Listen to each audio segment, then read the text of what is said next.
Oke guys, ini udah kita garis. Ini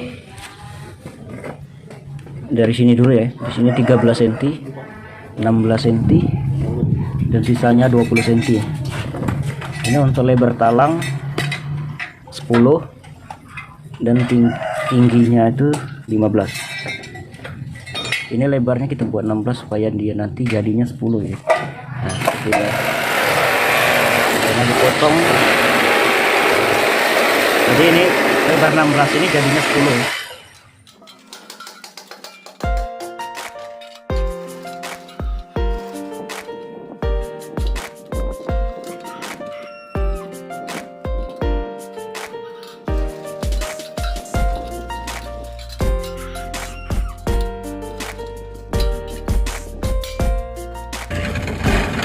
Ini guys, cobaan ini ke dalam, yang ini keluar.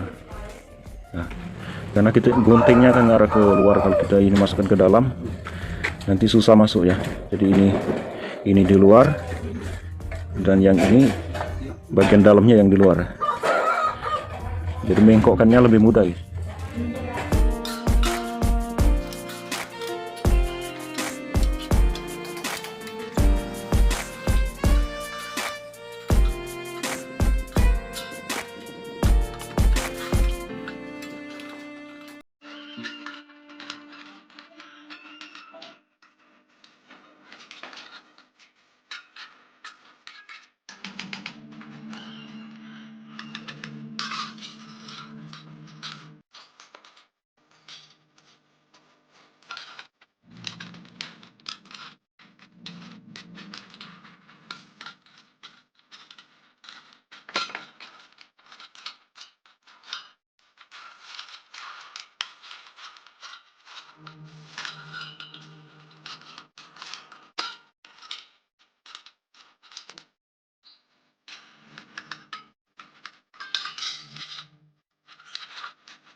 saya